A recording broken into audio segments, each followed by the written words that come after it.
Today, we're taking a bit of a hybrid approach compared to what we would normally do, where we're both going to combine a live demo of the tool alongside a panel discussion with some of our industry experts, and of course, complementing that with a Q&A section from the audience.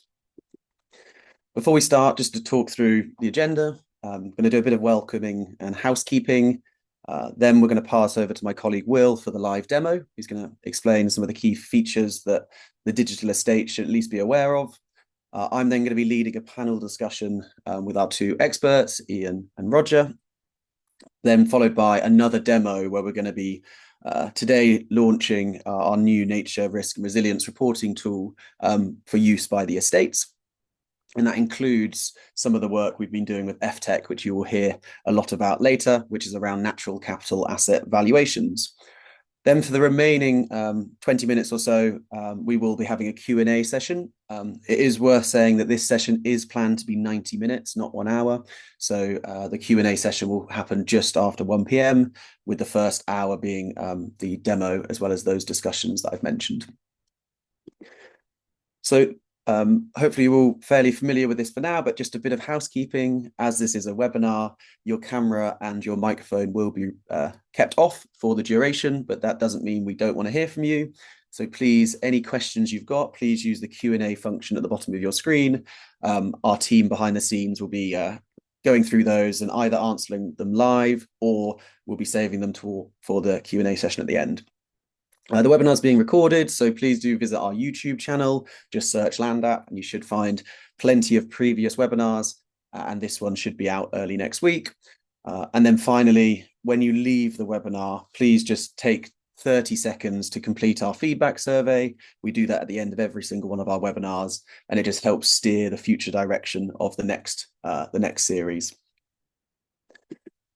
So today we've delighted to have a combination of speakers from LandApp itself. So in a moment, I'll be passing over to my colleague Will, one of our account execs, who will be demonstrating some of the key functions, and I'll be explaining which ones they are in a moment. And then later on, around 12:30, I'm going to be welcoming on Roger Draycott from the Game and Wildlife Conservation Trust and Ian Dickie from eftec to talk about the work we've been doing with them and their wider opinion of estate management and the role of data in estate management. But I will save their introductions for now. Very much today, our aim is really to demonstrate how both LandApp and the wider sector can benefit from the digital world.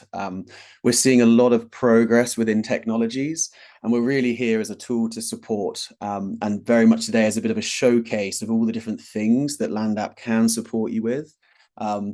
Which will include things like reporting and organization level data. So this is really how can you as an estate understand what data is already out there on your estate area. We've got really nice tooling to very quickly showcase all the different data layers you intersect. We, of course, are an Ordnance Survey partner, and we have been ever since we started. So if you've got existing data licenses, or you're looking to explore Ordnance Survey data, please do get in touch. And I know will be exploring some of those today.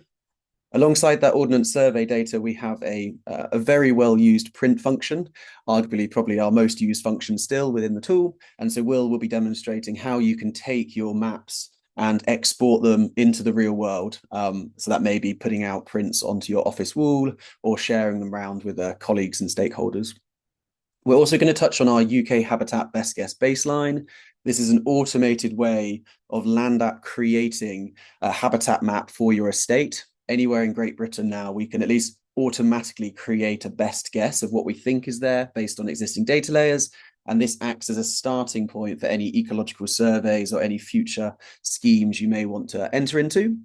And that complements our Biodiversity Net Gain tooling. So will also be showing our Biodiversity Net Gain tool and how you can build both baseline understanding of your current biodiversity units, but also how you can build land management plans for that future uplift to start to consider, is Biodiversity Net Gain a route that I as an estate may want to take into the future?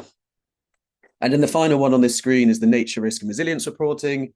This is a tool that I'm really proud of. We've been working on it for about 4 years now, particularly when in partnership with some of the retailers like Sainsbury's and Waitrose. but we're delighted that now we are starting to see estates take this up as well. And so very much today, a big part of the conversation is how can estates use that tool to start building long-term estate strategies? This isn't everything that Land App does for estates. So what we wanted to also show you is the things that we won't be talking about today, but that doesn't mean we don't want to talk to you about them another time. So there will be a call to action at the end. You're more than welcome, everyone here, to book in a call with one of our account managers. Will is obviously on the call and Rosie's in the background. They would love to give you a bit of a deeper demo of any of these functions as well. And so that may include things like data migration. I've mentioned the Ordnance Survey licenses, but some of you may already have data within other platforms and you want it to be in Land App. We can help. We've got data engineers that can support you moving that data across. We've also got historic base maps and other, high resolution imagery data layers that you can look at. The little thumbnail there is the 1900 Ordnance Survey base map. Really nice to see where existing hedgerows may be lost or old woodlands could be restored. We've got data downloads. This is a huge part of what we've been building behind Land App, and you can identify slopes, you can look at England woodland creation, you can get suggestions about where your land use may change to better both the environment and your balance sheet. Alongside that, we've got portfolio summaries, property management systems, and Land App Mobile. So all of these are unfortunately not going to be on the demo today, but they're all really relevant tooling that we hope you as an estates are at least curious to find out a bit more on. So please do reach out to one of the team. And I just wanted to say before I pass over to Will for the demo is, we're in a really fortunate position at Land App where we've grown for the last 8 years to build a trusted independent mapping tool that's used by a very broad range of stakeholders. And these stakeholders don't just include estates, although estates are the beating heart of what we do. It also includes the farmers, the foresters, the land agents, the supermarkets, the banks, the government agencies. And the reason I think we're getting into this position is because we're providing a very easy to use mapping tool that's collaborative. And that collaboration doesn't just extend between your farm walls, but it's also what's happening in the wider landscape. And I just wanted to put the data providers on the page as well, just to say, Land App isn't creating lots of its own data. The data you create belongs to you, but a lot of the data we show within Land App is from industry leaders. It's from the government arm's length bodies. It's from, these different entities that are creating data for you. All Land App's doing is putting it in a central place for you to be able to use it and understand it better, to give you context to make further decisions. And on the right-hand side, I won't read out the quote, but we're hearing lots and lots of really positive stories from different estates. This one's Courtine Hall. Rosie has provided us with a really nice overview on how Land App's supporting them with building new habitats and considering where new buildings may be able to go as well. So without further ado, Will, if I'm going to pass over to you for a bit of a live demo on those 6 functions. Thanks very much, Dan. I'll just bring up my screen, and good to see so many people here in the audience today. As an account manager at Land App, I get to speak to so many different people. So good to see familiar faces as well, some new ones as well. So before we get stuck into the conversation with Roger and Ian, the purpose of this demo is really to showcase the art of the possible in creating the digital estate, with that being a digital replica or twin, if you like, of your area of interest, which can then, of course, enable you to infer and interpret that data in a range of different ways for planning and decision making, which the panel discussion will focus on. So I'm going to go through in this demo for the next 15 or 20 minutes or so, really what we consider as the golden package for estates using Land App to maximize its value. So we've created an estate demo account for this webinar, and to begin with, I'll just start sharing what our recommendation is for the best way to organize your data within Land App. I myself, who use Land App a lot, knows that you can make a lot of data quite quickly, which is a good thing, but at times it can get quite messy, and I'm definitely a culprit of that. So here I'm going to really show what's the best way to keep your data tidy and clean. So what you see here on your screen are maps, and there's certainly no wrong or right way of doing this. However, the format that I'm going to share is really going to help in the way the administration, the structure of your maps and data is really going to become smooth. So those in the audience that have been using LandApp for a while, you'll know that these are what we call individual maps on this dashboard that you see here. And each of these, from a technical standpoint, are going to have their own ID. But the idea here is to have each map for one independent area of interest or boundary. And you can use team tags within your account to separate those and group those in different ways. So from an estate point of view, I've created a team tag for property, a team tag for forestry, and a team tag for farm business tenants, just to help with keeping that data tidy and clean. I can filter those in different ways. And then clicking on any of these maps, I'll just head to this Ordnance Survey light base map just so you can see it well enough. The idea of this one area of interest, so you see this one here, which is my main imaginary estate. And on the left, you'll have different plans or different layers on top of that map.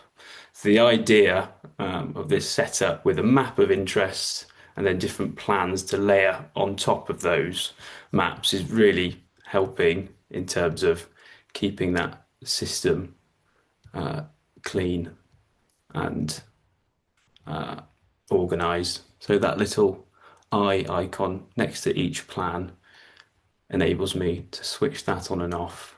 So you'll see here I've got my BPS demo, like so, showing all my different compartments of woodland, for example, and some winter barley there.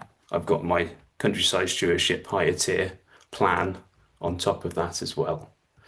So it's really helping me keep things organized using that switch on and off within my account. And then the same format can be used for any other map. So for example, look at this farm business tenant 2 over here. I've got that same format with my one area of interest and my different plans to layer on top of. And with this format, I can use this singular map to work with my tenants, get their data all formatted in the right way, set up, and then start to have those key conversations, what different opportunities lie within this land. So in this example, I've got an SFI 26 map up here. I think we've even got some agroforestry there too. So this was actually created as an automated or a plan with an automated tool that Dan picked on in those slides just now. So we've got some nice tree rows, like so, in this linear fashion with some trees dotted about too. So it's great for having those kinds of conversations with each stakeholder. And the benefit of this too is that segregating those maps, only those people within the team can work on one singular map within the entire portfolio within the account. Just another quick example of how we can help with that. You can even add different collaborators across that team with this map too. So for an example, I'll add Rosie to this map, like so, as an editor, and just hit that button there. Rosie Johnston is now a collaborator on this map. So you can imagine Rosie's my tenant. It's a great benefit of having that collaboration. Could you quickly ping that off? And we can see that Rosie is on the ball actually as an RJ at the top there. And maybe if I refresh my screen, we can see that Rosie's already added a couple of photos into the map too. So it's real-time collaboration. In another scenario, use case, I could have this one map within my estate. There could be, a worksman who's reported a broken drain or something. They can quickly use the mobile app, for example, to take a photo of that. I can be here at my desk and see what's happening in real time using that collaboration function. So it's a great system in terms of that whole level estate management, and at real time I can see very quickly things that are going on. So I just wanted to in this first section show those different possibilities and really show how you can make use of that from a estate management point of view. Heading back to our main map, and we'll focus on this estate ownership demo in this first case. And I'll just switch those off and bring it back to these different layers that we touched on at the beginning. So looking at these different plans I've prepared, we've got the Ordnance Survey MasterMap, which we will touch on in a second. We've touched on our BPS demo. We've got several others here. And this is a good moment to flag the live connections that we have in LandApp and around those data providers that Dan mentioned in the initial slides. We have live connections with key authorities and data sets within LandApp that's going to help you get these different boundaries in your map to begin with, or at any point throughout your experience. I think most of you who've used LandApp will know that we have a direct connection with the HM Land Registry in England and Wales. So hitting that button there, I'll scroll in a wee bit. You can see we've got that live connection with the Land Registry's mapping portal. I can effectively pick and choose any of these titles on the map and import those into one of my plans as an area of interest. We have the same with the Rural Payments Agency. So of course, with an SBI number, if you do have that, you can import your boundary data from the RPA system too. So it's that great streamline process in getting those boundaries in. And of course, that carries any data that sits within either of those systems too. So in the Land Registry's case, we've got title numbers carry over as well. So we can see this title number here, SY, and so on. It's carried over for me, likewise for any of those too. So it's really helping along the way. And then, of course, if you do have any maps from other mapping platforms too, you can import data into LandApp too. And please do be encouraged to reach out to us if you do need any support in importing any maps over from other systems as well. So that's map generation as well as organisation as one first or part one of this gold standard.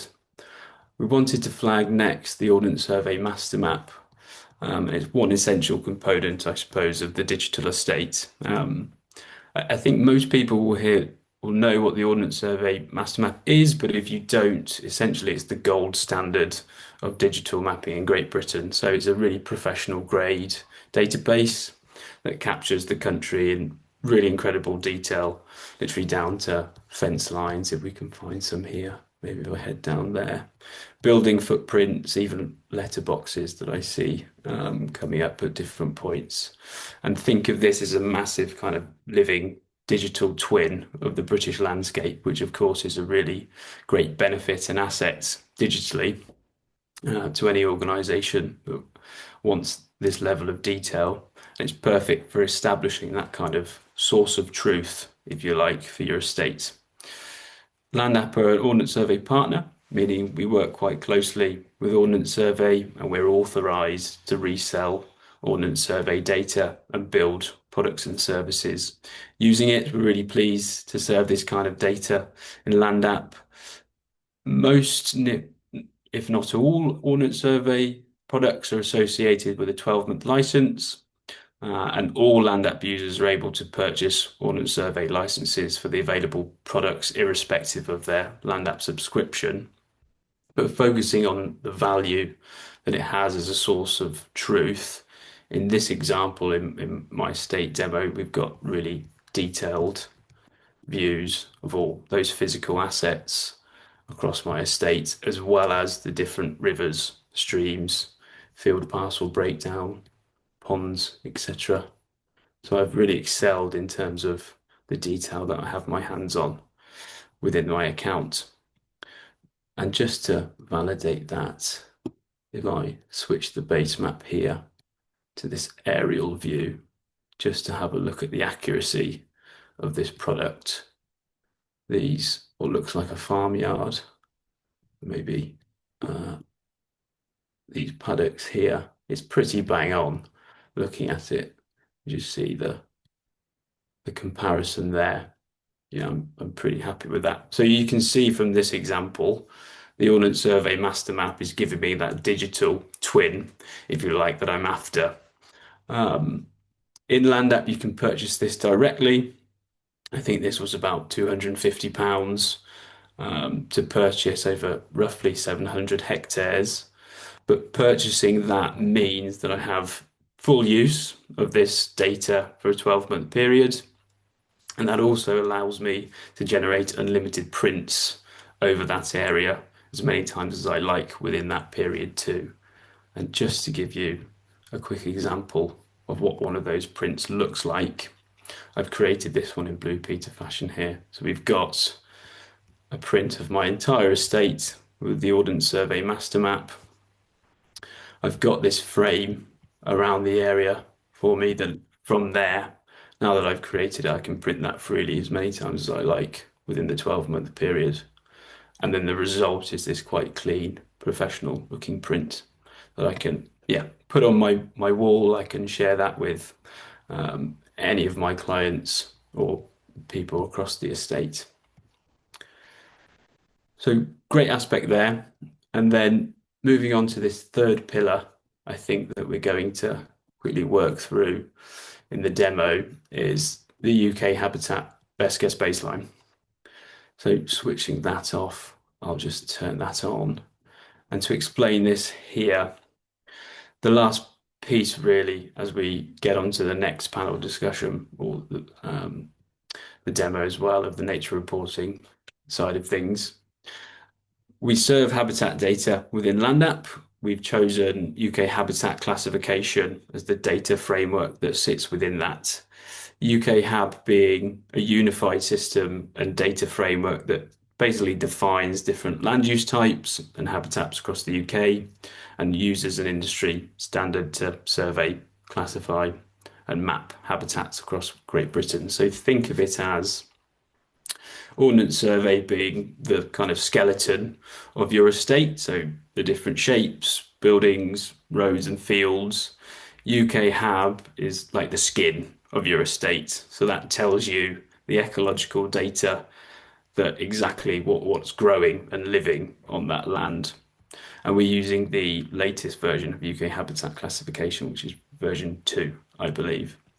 So just showing an example here, clicking on any of these features within my habitat baseline map, I've got different UK Hab codes assigned to those. So in this example, in this quite bright green, I've got G4 modified grassland, this purple here being dense scrub, and a couple of ponds here. And it's worth noting that what we call the UK Habitat Best Guess Baseline within LandApp is a service that essentially predicts the UK Hab codes within any area of interest. So I could, if I wanted to, in LandApp, make this map by myself by assigning features individually, but the best guess baseline is there to basically run an automated best guess of my baseline. A prerequisite in order to generate that is having the Ordnance Survey MasterMap, so that's worth noting if you're interested in this.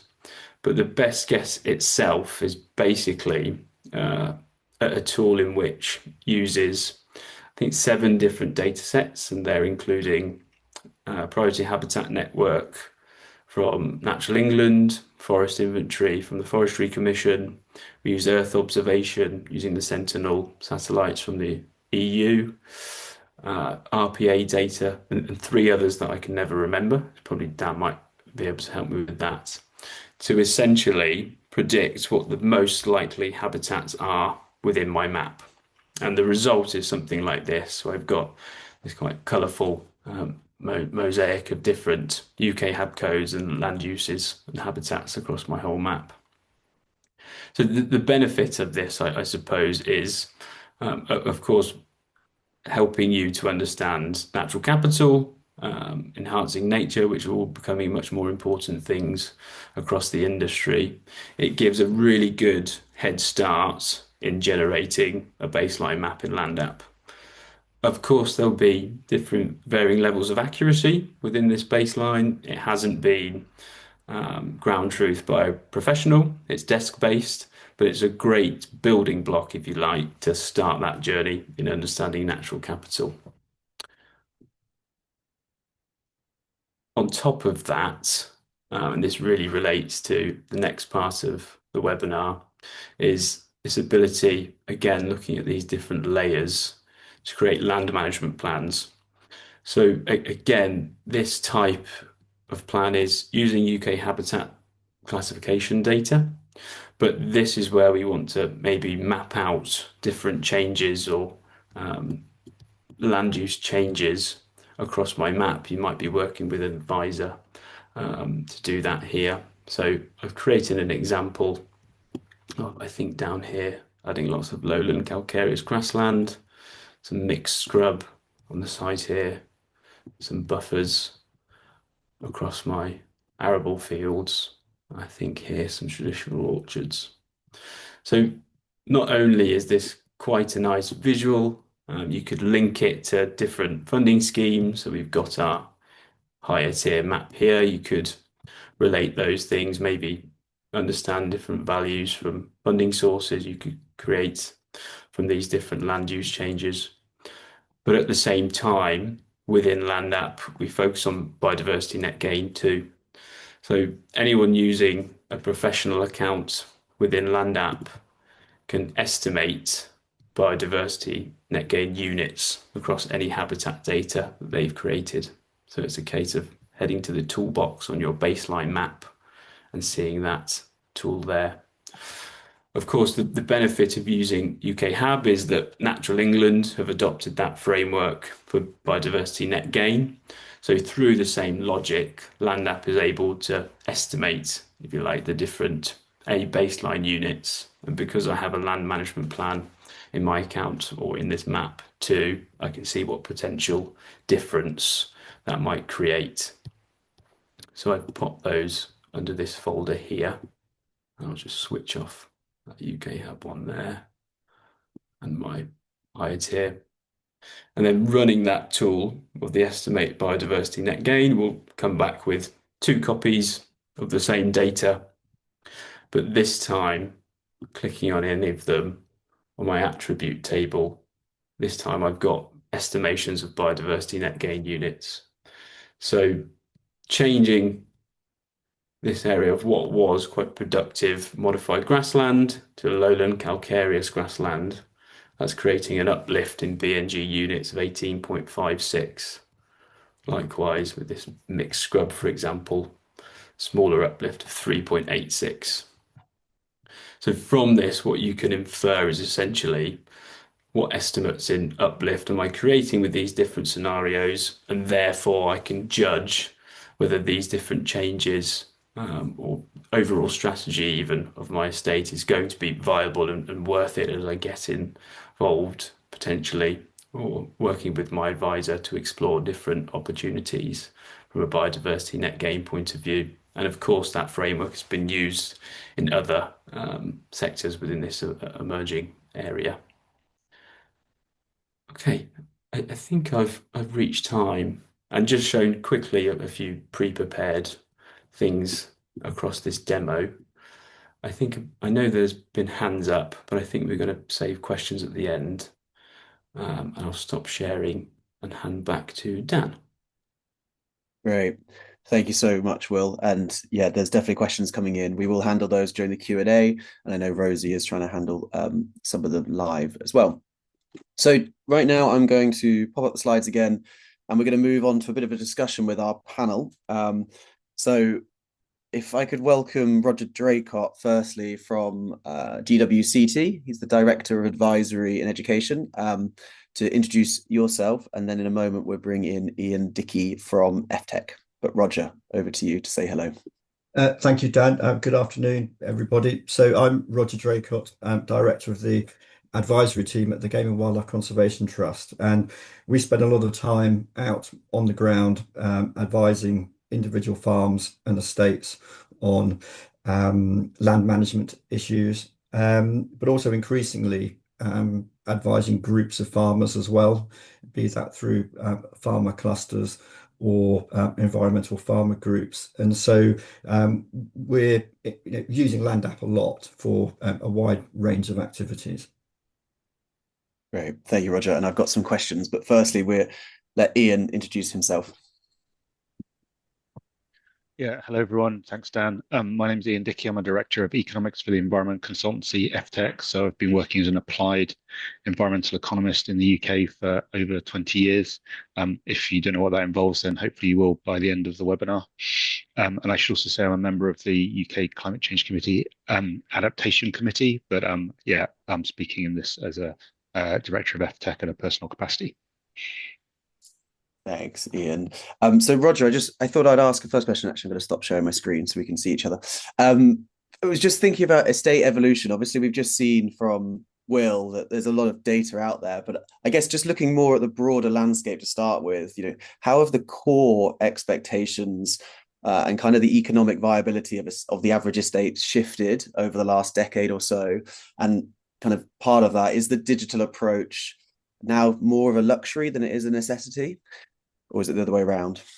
Yeah, well, I mean, we've had a lot of changes, obviously, over the last decade. And I think 10 years ago, well-funded agri-environment schemes combined with BPS payments, and I think it meant that estates did not really need to look elsewhere for funds, for support to help them with their nature recovery projects, which is our key area of interest. But I think estates now need to be much more forensic and strategic in identifying opportunities for natural capital projects. And that's both identifying areas on the ground, but also identifying potential sources of funding and collaborators as well. And I increasingly feel that that's difficult to do without a digital approach, because we are needing to bring in information from various different sources, and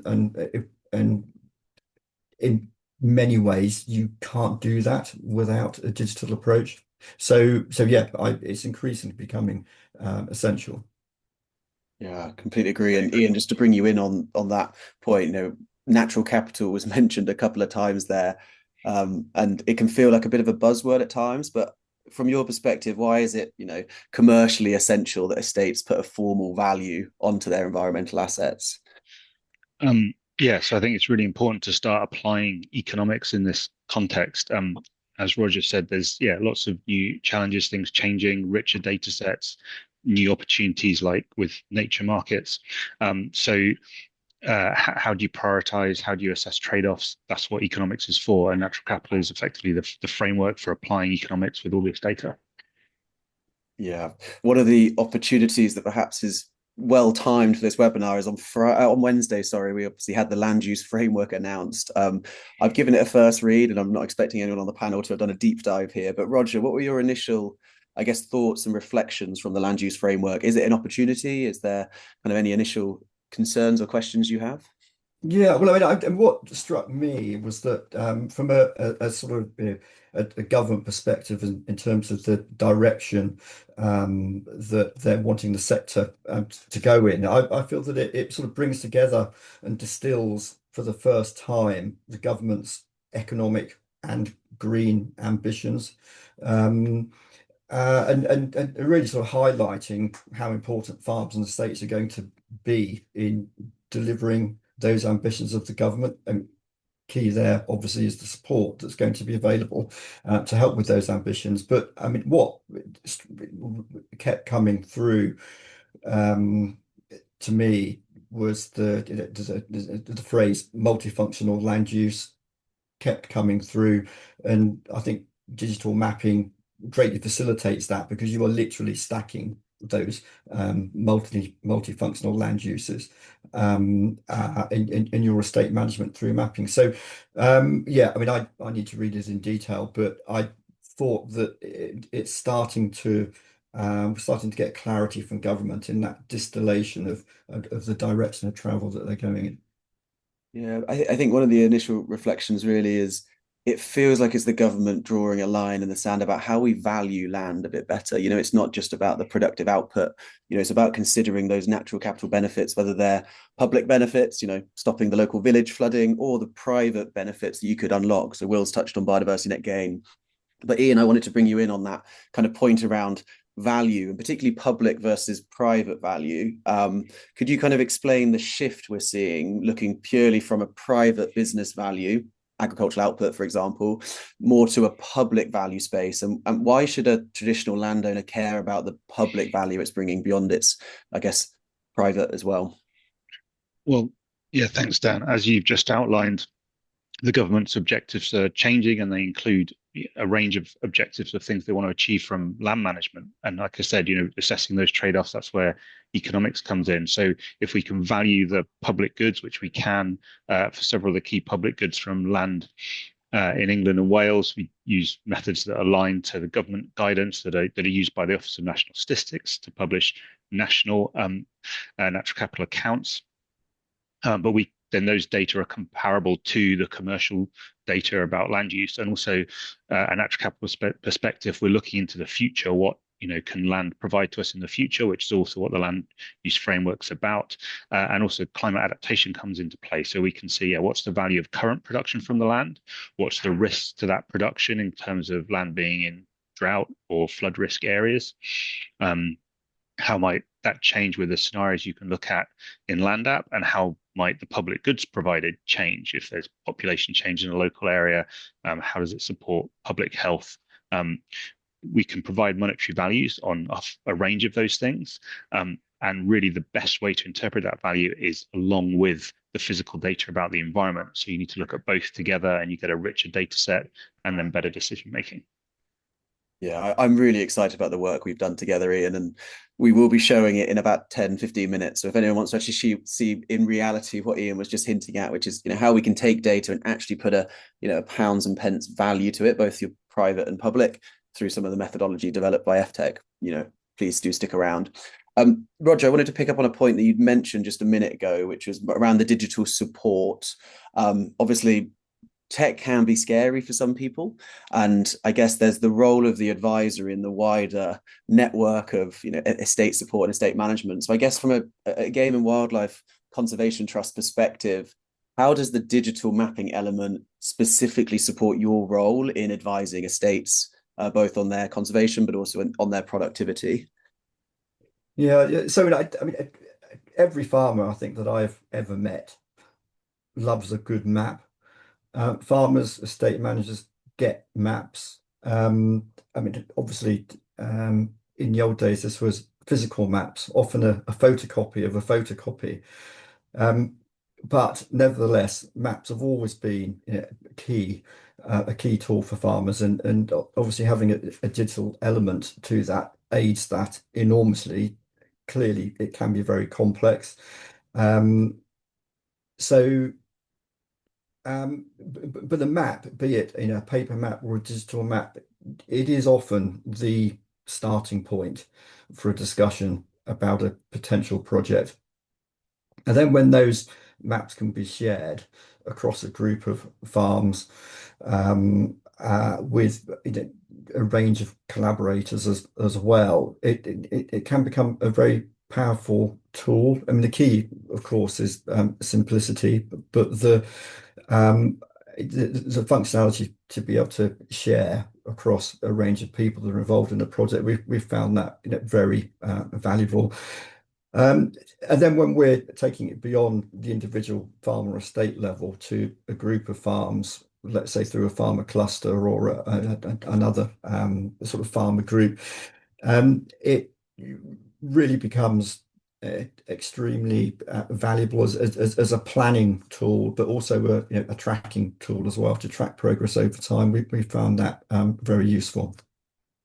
Yeah, I'm going to just stay with you for a moment, Roger, and just thinking about the type of data that's within that. Obviously, Will demonstrated the kind of the best guess baseline, but before we get into the specifics of the best guess itself, just why is it important to establish a digital baseline? Like you obviously mentioned as part of your farm cluster getting that harmony, but is there elements that the digital can bring around tracking that before and after, or about that progress? Just wonder if you could elaborate a bit more on that baselining element. Yeah, so we can't track progress until we've got our baseline. And so for let's say an individual farmer, family farmer, where the land's been in the family for generations, those farmers probably know very well and have an intimate knowledge of every hedgerow, every pond, every field, every meadow, every copse. But when we get to the estate manager level who's looking after a large portfolio of ground, it isn't possible to have that intimate knowledge of all those fields, all those natural resources. So that's where I think that the digital baseline has a real value. And then you can then compare between habitats as well in terms of its biodiversity value, in terms of biodiversity units, for example, via the biodiversity metric. So I think when you're looking after large areas of land, the digital baseline becomes extremely valuable. Yeah, and for me, it's really about, I guess, maintaining a standard as well. And I think this is why we're really excited to partner with UK Hab to bring a standard in how do we map, classify, condition score habitats. And I think that's providing a consistency between how multiple different estates may compare themselves. And similarly, Ian, the reason we've partnered with you is that consistency of standards is also really important when it comes to natural capital valuing. So I just wondered whether you could, you do I'm not sure how much, but a lot of work with the BSI, the British Standards Institute. And I just wonder if you could elaborate on, I guess, why bringing rigorous standardization and standard methodologies within the natural capital space is so important for credibility within the sector. Yeah, sure. So one thing I did last year was as author of the BSI Flex 701 standard, which is on nature market integrity principles. So that's governing the variety of nature markets like biodiversity net gain, woodland and peatland carbon, and there are some other voluntary markets. Obviously nutrient neutrality as well. And we wanted to have some consistent principles across those to support the integrity of those markets, and transparency and standards about measurement and the way data is used is a really important part of that. So a consistent principles and a transparent way of measuring baseline, as Roger's just been saying, is the starting point for defining what's the improvement in the environment that's represented by a credit, and that's the basis for good trading of those things. And yeah, there's lots of new interesting opportunities for estates to potentially engage in with these markets, but it's really important to take a view with consistent data, as you've just been saying, to look at those opportunities, compare them to current revenues, because it's important to take the best deal for your land, not just the first deal. Yeah, in my head, it does come back to risk mitigation, and that's not just about the tangible risks from, say, flooding, but it's also the risks from, say, greenwashing, or the risks of the market not trusting investing in land. So I wondered if you could just, I guess, Ian, just elaborate a bit more on risk management and how having a standardized digital data way of calculating or appraising the risks of a farm or the natural capital of a farm is really important with particular respect to that market integrity. So the products that are delivered to those nature markets, nature market credits, as I said, they need to be consistently measured against a baseline. They need to be underpinned by a land management model, and an accounting framework is helpful to look at that, because not only do you have a potential revenue and benefit, but you also obviously have a liability. If you enter a contract to supply biodiversity units, you're taking on a 30-year management liability, monitoring requirement, and so forth. So like with financial accounting, that's why we call it accounting. We borrow that kind of structure. There's a benefit, a revenue coming to you, but there's also a liability to match that in your accounts and your balance sheet. So we can take that perspective in managing nature, and that's a really useful discipline for thinking about different opportunities to supply markets, but environmental management more generally. If we want to get benefits from the environment in future, we have to put the right resources into looking after the natural environment over that time period so it can provide those benefits. Absolutely, and we need to keep building trust, but we also need to keep learning. I think this area is evolving very quickly, and I think that's why the partnership approach just works for everyone. I think my final question, because I'm just really conscious of time, is going to go over to Roger, which is around just that tooling and accuracy. Will, during his presentation, mentioned that we can create a best guess within LandApp. So I'd love to hear your opinions of the best guess, but also the importance of the ground truthing element of like sending an advisor or even a farmer going around just to sense check what that best guess produces, just to try and bring a bit more rigor and a bit more validity to the data itself. Yeah, thanks. So, I mean, as Will mentioned, the best guess is based on 7 different data sets. But they're all digital data sets, not actually based on the ground verification. So the best guess baseline is a very good first step, and I like to think that it provides an a sort of a tangible sort of output in terms of actually what natural resources have I got on my farm? How do those different habitats compare as well? And it's a good tool for identifying potential projects on the ground. But once you've identified those areas, those land parcels that might go forward for, let's say, a B&G project, then it does need on the ground truthing to accurately calculate biodiversity units. So it's a very good first step, but it's not all we need to do when we're assessing a B&G baseline, for example. Right. Completely agree. Thank you so much. So Ian and Roger are staying around for the Q&A. So if anyone's got any direct questions for them specifically, please do use the Q&A function. But I'm going to just spend 15 minutes now wrapping up the demo to dive a bit more into that new product that we've just been teasing, which is this nature risk and resilience reporting. So hopefully, if I share my screen, he says, just going to start with some slides just for some extra context on what we're talking about. So Will has basically done step 1 of the process, which is we're working with every farm or estate that wants access to these clean metrics to fundamentally create some geospatial data. So that can be the best guess baseline and an understanding of what the current natural environment looks like. And on top of that, as Ian just hinted at, is understanding that future view, that land management plan, is another optional but really valuable way of articulating to the estate manager or to wider stakeholders what the intentions are for that land. So fundamentally, for nature risk resilience reporting, we need a baseline fundamentally, but also an optional land management plan, which is a future view. What LandApp has then built is this ability to take that data and create clean farm level metrics. And I will show these in a moment. Excuse how small they are on the screen. But in essence, we can calculate a lot of things from those data sets, things like habitat cover, what percentage of the farm or estate is dedicated to habitat that's supporting wildlife. We've also got connectivity models. We can automatically calculate biodiversity net gain, as Will just said. But there's lots of other data points which I will touch on that we can calculate, including risk. How much of your farm is at risk of flooding? What are the other risks? What's the quality of the nearby watercourse, et cetera, et cetera. And so for the farm, which in an estate context may just be one tenant, we can provide very clean, tangible and objective data to support that tenant in understanding where they're at the moment and how their land management plan is improving their scores.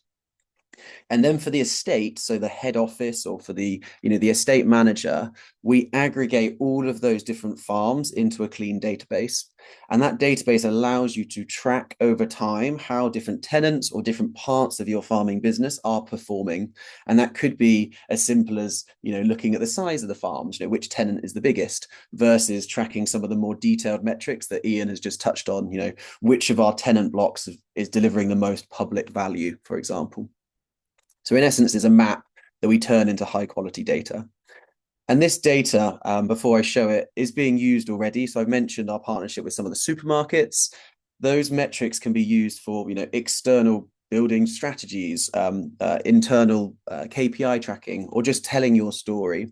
So I've just put on the screen, Waitrose have started to use this data to start to articulate not detailed farm level information, but broadly, what's the size of their supply chain? What type of percentage cover of habitats have they got? How much of the portfolio is using winter cover?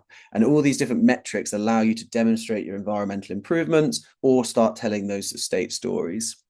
And then the other side is also identifying risks and identifying where you can build plans to try and mitigate those risks as well. So there's a really all-encompassing tool that you can be very flexible in how you use it. And I'll come on to the eftec bit in a minute. That's just a little teaser. So what I wanted to just quickly show, and this is the map that Will was just on. So just from a farm level, Will had obviously created these biodiversity net gain plans, which at the individual parcel level, you could start to see the uplift. So there were some of them with 18 uplift units, etc. But what I want to just flash on the screen is what it would look like first and foremost to the individual farms coming through the system. So that could be tenants or in-hand farming land.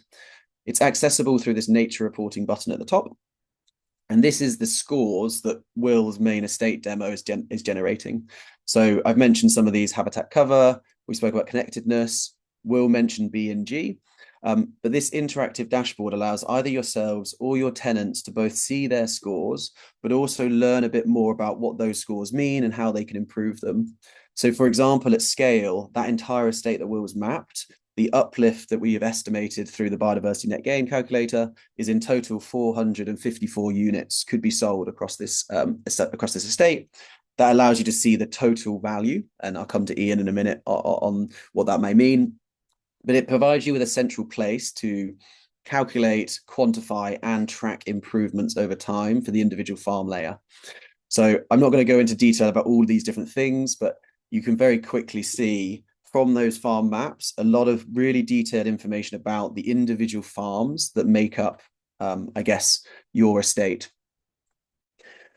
What then the main estate gets is, rather than just having individual farm metrics, we provide basically a central place to see all of the different tenants that you're working with. So as more data is shared with you, you get access to this central database where you can download data. If anyone's using kind of APIs as well, you can pull this into Power BI dashboards. But this allows you to compare lots of different metrics across your estate. So just in Will's example, you can see the total hectarage of the different tenants. So it's 758 versus 129 and 33. I can search for different metrics like flood zones. So I can see like which of our tenant blocks have got the highest flood cover. So in these examples, it's the farm business 2, farm business tenancy 2, that 7% of its total area is in a flood zone. And being even more specific, what that means is in total, there's 2 hectares of productive land that's in a flood zone. So not only are we giving you the percentage cover of certain metrics, for example, we're also giving you that hectarage impact as well. So there's lots of different metrics in here. I'm not going to go through them all, but anyone who's interested, I will be putting up a slide in a minute for you to register your interest, and that we can at least share with you the metrics and book in a call if you're interested to get an actual demo to learn a bit more. But I'm just going to skim and highlight some of these, how many meters of hedgerow within the estate, what the condition of the rivers are, which of your tenants has perhaps got the lowest one. So in this example, 100% of my farm business tenancy 2 is in a poor water condition area. That's not necessarily to say it's the tenant's fault, but it might be an area that you want to prioritize protecting the river. Lots of other ones in here. Like I said, I'm not going to go through them all, but some other ones that I like to flag is, we have access to the Rural Payments Agency's existing agreements. So we can tell you what percentage of your tenants are within a countryside stewardship, what the average value per hectare of those stewardship agreements are as well. So in this example, most of the main estate is doing very well. The reason it's over 100% is because they've got overlapping features. So this estate is pretty much entirely in a stewardship, and they've got certain areas that are actually, have the supplementary payments. But it gives you a really nice place to also see where tenants are not engaging with the schemes as well. So this central database, I'm not going to continue going too much further, is a place for you to quantify lots of different metrics about your estate and build an estate strategy. The reason for that is we automatically update this every few weeks or every time you edit the map, which means over time you can see the change. So you could filter by March last year versus March this year and run a comparison. How has our uptake changed? How has our winter cover percentage changed? How has our habitat cover changed, etc.? So that's kind of the raw data. But because we've got Ian on the call, what I wanted to do is a bit of an explainer with Ian of one of the products that I think is really valuable to the estate, which is we've partnered to create this natural capital asset valuation protocol, and it allows us now for every estate to create a natural capital balance sheet. And so, Ian, I'm not sure if you can come off mute and you want to talk a bit through this balance sheet and what some of the key figures mean and how an estate may want to use it. Yeah, thanks, Dan. I'll say some things about the structure of this output. So it's very much building on all the fantastically rich data that Dan's just described. Without that good data about the environment, you can't really apply economics to it well. But yeah, we have the amazing data from LandUp to build on here. So firstly, just looking at some of the columns that are produced here, you can see it's divided into value to organization and value to society. Those are terms from the ISO standard on natural capital accounting for organizations that was published last year. And that gives a structure that our work aligns to. But that actually can be expanded further in the context of an estate. So you might divide up the value to the estate, value to tenants, and value to wider society. And that's really important because it's often the case with the environment that the people who bear the costs of managing it are not those that get the majority of the benefits from it. So you might be that, you have to manage the footpaths and other access points in your estate, but obviously the values to that goes to wider society in the form of public goods. That's really important to show because that's the justification for those countryside stewardship payments, for example. And it'll help you understand that you're potentially the position of your tenants in relation to managing the environment and bearing those costs as well. And then the breakdown of data going sort of down the table. So at the top, we have some of the key data from the mapping, from the nature metrics that Dan described. And then those are the basis for running a series of calculations for natural capital values. So you can see here, there's the market value of agricultural output and timber, and then some non-market values that support public goods. So things like value in carbon, air quality, recreation. These are well-recognized models. And as I said earlier, used by Office of National Statistics in line with DEFRA guidance on how to apply these methods. Monetary values can't capture everything, so we include some further risk metrics and other indicators you can see down towards the bottom of the table. To produce a full balance sheet, we'd also need to look at the costs of managing the environment. As I mentioned, there's that trade-off between costs and their distribution and where benefits arise. But you can see that this helps us apply economics, see the relative importance of the different values provided by the land. And also you can see some really interesting risk management information here. So for example, you can see, the value of agricultural output, the proportion of that that's in a water stressed area here is around half of the farm area. But then there's quite a high use of winter cover crops, which is a way of protecting soil, preserving soil moisture, which is a risk management measure in response to that. So that data to show, why is that a cost-effective land management approach, show to your clients or your customers that you're supplying output to, how you're managing risks on the land, is captured in this kind of information. And then just the other thing I should explain is these asset values are present values, so looking forward, and so they are the sum of annual values into the future, capitalized into a present value calculation. So we add up those future values to show the benefits we think the environment can support into the future. So as I said before, it's that forward-looking perspective. There's economic data here, but also other data that helps communicate what's being done in terms of risk management. Great, thanks, Ian. And behind the scenes of this calculator, there's a lot of other metrics, like the ones I get excited about. For example, within the database, we can now calculate, an estimate of the number of visitors that your estate has in any one given year, and that feeds into the physical health, for example. So we've now got really smart ways of taking your estate boundary, for example, and quantifying how many visitors, walkers, cyclists, etc. But there's a lot of information here. Today was very much about a showcase, but as we've said, if anyone wants an actual demo of this and how this can apply to their estate strategy, we'd love to arrange one. And I'd love to, I think there's a QR code here. So if anyone's interested, please do scan the QR code. to register any interest, and we can pick that up over the coming weeks to give you a bit of a demo and also talk about how it may apply for your wider estate.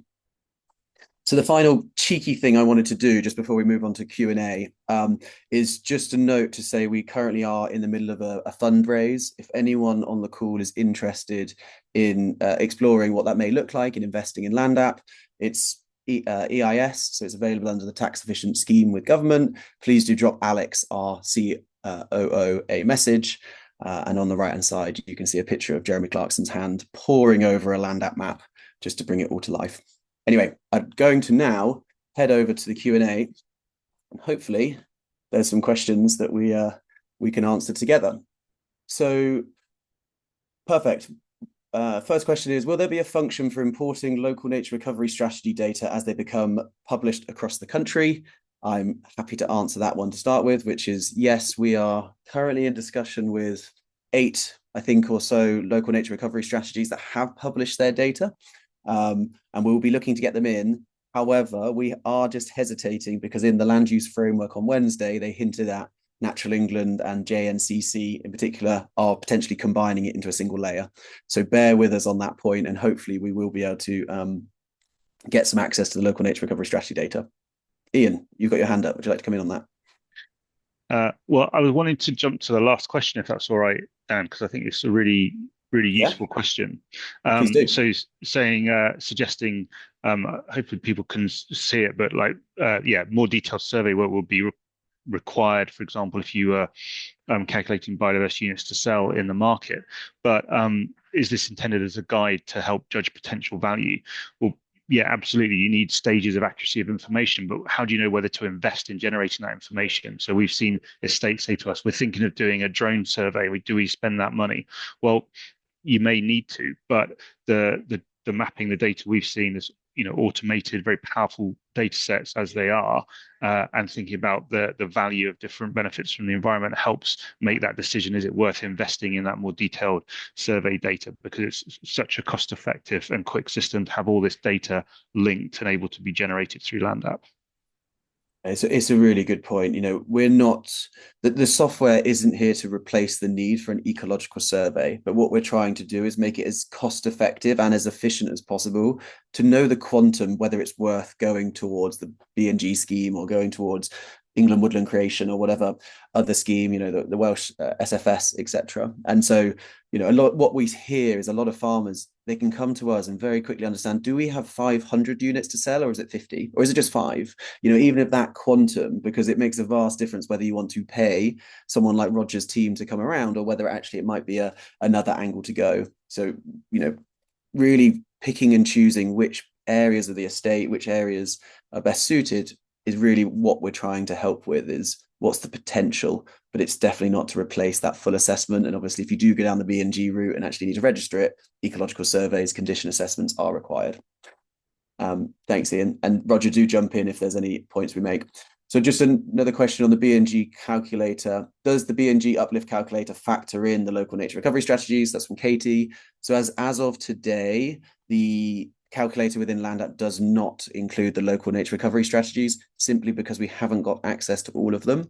At present, it uses as a proxy the habitat networks from Natural England. If you're within the opportunity areas of the habitat networks from England, it applies the 1.15 uplift, but we will be moving towards using that as a strategic strategic multiplier once we do it. But remember, when you apply officially for B&G, you as the ecologist or you as the applicant can edit that strategic significance. So we're using the habitat networks as a proxy, but we're not replacing your ground truth, your knowledge on the ground. Maybe a question for Roger. For B&G, how does the value consider habitat condition? So what impact does habitat condition have on the value of your B&G units? And that's from Nikki. Yeah, so if your habitat is already in good condition, then unfortunately you don't have any scope for uplift. But if the habitat is scored as being in poor condition or moderate condition, that's when you have your opportunity for uplift through habitat improvement. In terms of the value and potential, it depends on the current condition of the habitat.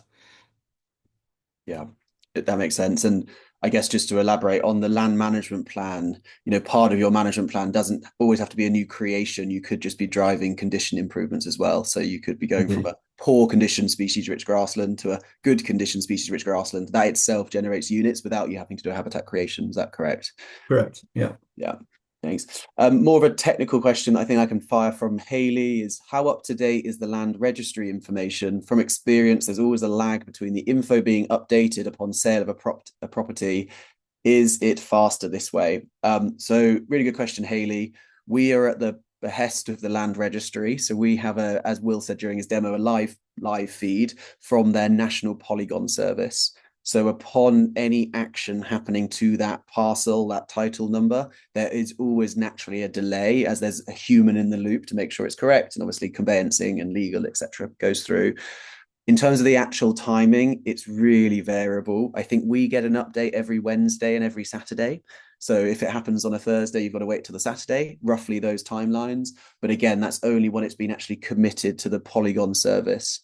I guess as an overall rule, if there's a particular polygon that you're questioning, you're saying, why is this still not updated? Please drop our support channel a message and we can put you in touch with the right person at Land Registry. So just the title number or the location, we can at least see what's happening there and chase it through.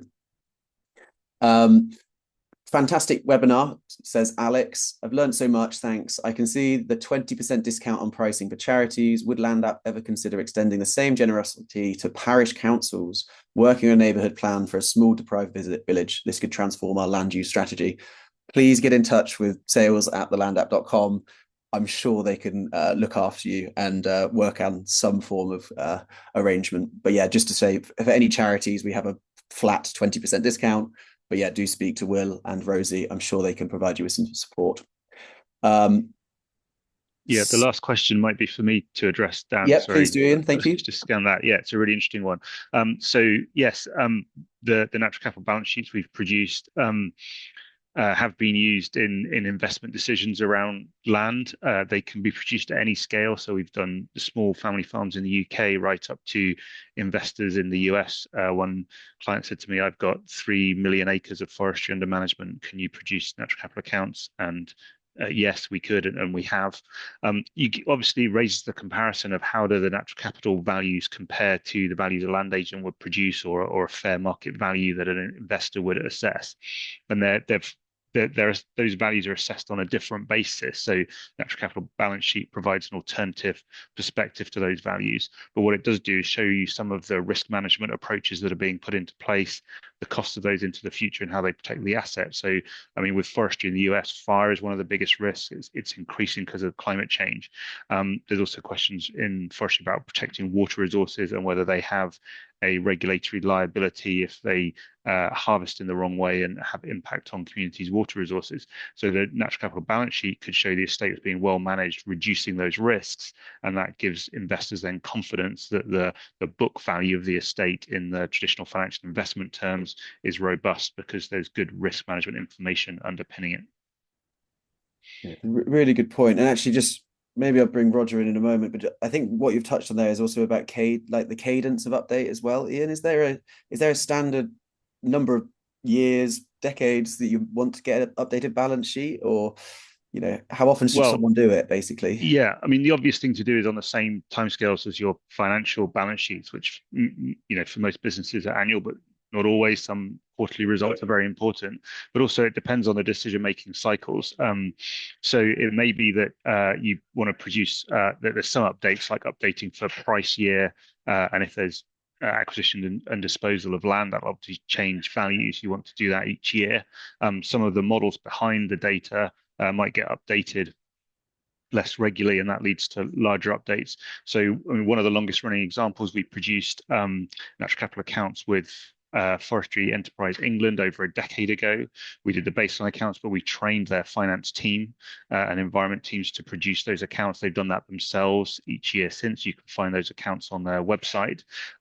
We do a check and audit of those, which is a very light touch exercise each year.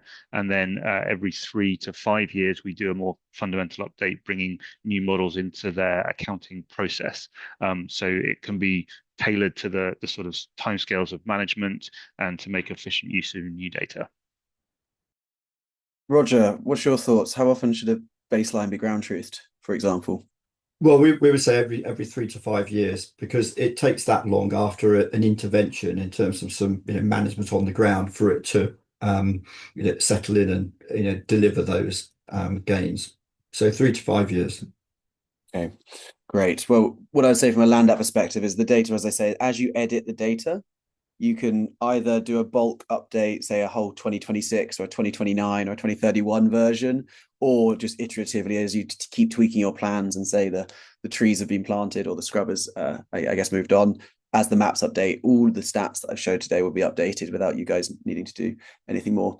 I guess a question just off the back of that, Roger, again, back to I think there's going to be a lot of people on this call that want to do this, but just are looking for support on how they can do it. So I just wondered, where do, say, the average farmer or maybe a slightly smaller estate that's got lower staff numbers, where can they go to get better support to help them beyond just reaching out to the Land App team? I would say just reach out to your local trusted conservation advisor. Lots of them up and down the country. They're the ones that know that area best. So I would always recommend contacting someone local to where you are. Yeah, and on that, we do have a list of about 45 advisors that we work closely with. So if anyone's not in touch with a local advisor and wants to be put in touch with someone, please do again reach out to the support channel and we can signpost you based on your location. Really good point. Just some quick ones, just a quick fire off. One from Tony. Can you export a shapefile? Yes, you can. I didn't show it during the demo, but I'm sure in the follow-up we can at least signpost, or someone may be able to put that in the chat, just the simple guidance. Every bit of data that you put on the Land app when you draw a plan is owned by you, so you can export it, obviously within the licensing terms if it's Ordnance Survey, but at least you can download the red line boundary and go and upload it to Google Earth or another software if you so wish. Another just technical Land app one, is there any way of having a legend on your map while working on it? I find it difficult when looking at someone else's map if there's no legend. This is from Deirdre. We don't at the moment. It's a very good point, and I think it's been raised before. So Will, Rosie, or Simon, maybe we'll put that on the list for our product team to consider. At the moment, that legend only appears when you go for a print, or if you click on a particular shape, it tells you what those colors mean. A question for Ian, does the balance sheet / metrics produce a monetary value of the worth, or does it show just purely the statistics of the farm? Yeah, I'm not necessarily quite sure what the difference you're getting at, but I mean, just think about GDP data is the monetary value, the measure of the economy, but it's also a national statistic. So I would say both. They're rigorous in that they're systematic statistics, but they are monetary values. So they do show value in terms of people's preferences for benefits they get from the environment. So they're not just a sort of only cost data. They're not a sort of a statistic generated for its own purpose. They're representing what we observe, how people behave in the real world, what they have preferences for, and expressing that in a monetary value. Yeah, I guess it only becomes actual when its reality hits you, right? If we're looking across the 30 years, it's a good way of forecasting, what things they're looking at with what we currently know, how agricultural output might be affected over the next 30 years. But it's more of a tool that I see, although please do correct me, is especially if you're comparing multiple holdings and you're questioning which parts of my estate are best placed to go into biodiversity net gain, for example, maybe the ones that over 30 years are most affected by climate change because they're at higher risk of flooding, for example. And so it's a tool for appraising relative value of different parts of your estate, not only just about trying to get a pounds and pence of how much the estate is worth. If that's a fair yeah, response. Absolutely. It is forward looking. And yes, so it has a kind of rigor to the numbers. The statistical consistency of how they're generated allows those comparisons. But also the distinction I would sort of make is it's a bit like you obviously have financial reporting from a business, but lots of decisions are driven by management accounts in finance. So this forward-looking valuation of the environment is like a management account. It's not the same as your financial returns to company's house, but they're presented in the same format because you want them to really inform decision making. Um, I'm really excited about what's been built. I really want to start, seeing more estates take it up, and it acts as a nice way of comparing whether it's neighbours or friends, or someone, Will has just said, oh, Andrew's joined the chat. The like things like wildlife farms and estates, which is kind of a growing movement across Europe about how they move these groups of estates towards more wildlife friendly but productive farming systems as well. So I can see the role of both the natural capital asset valuing, as well as, I guess, these more nature risk resilience metrics complementing these wider initiatives by creating objective data, by creating data that multiple states, regardless whether you're in Cornwall or in West Wales or in North Scotland, can make comparisons that are consistent. And I think it's that consistency that's really key here. It's how do we ensure that we're all speaking the same language? How do we ensure that we're following the same standards and the same methodology? I think we've completed the Q&A, so I'm going to ask one final question to the panel. And then, unless the Q&A pops off in the next 2 minutes, I think we might be able to finish a little bit early for lunch. So my question to both of you is, what's the most important takeaway that you have for anyone here on the call that is either managing an estate or is part of the estate ecosystem from an advisory session? And I'll start with you, Roger, if that's okay. I would say that this can sometimes appear very complex and complicated. The whole aim of digital platforms like the Land app is to provide simplicity and to aid management decisions. So I would say, speak to Land app, speak to your advisors. They can sort of help and explain everything that's available in simple but tangible terms. Thanks, Roger. And Ian? Well, I'd say just taking a step back on the kind of philosophy of looking at the value of the environment and a natural capital approach. There's new terminology there. People might question, is it worth it? Why are we sort of taking this kind of perspective and analysis? And I just make a very simple point that we're describing the environment as a natural capital asset. And assets are things that people want to have. And I think people are here because they intrinsically know about certain areas of land they manage, the value of that land. And so thinking about the environment as an asset, assets are things people want to have, want to look after. And so these numbers are a way of just applying that way of thinking. Great. Thank you both so much. It's been really insightful and I've learned a lot. So I guess my final 2 slides just to flash up on the screen. The first thing is, if anyone's interested in learning a bit more about the nature risk resilience reporting, please do scan that QR code. You can just register your interest through our website. We will be sending a follow-up email with more information and hopefully answering some of the questions on the chat. And then, of course, thank you guys all so much, particularly Ian, particularly Roger, and particularly the Land app team behind the scenes that's done it, but for all of you for joining us on a Friday afternoon. So enjoy your weekends, and we will be sharing the recording soon. Thank you so much.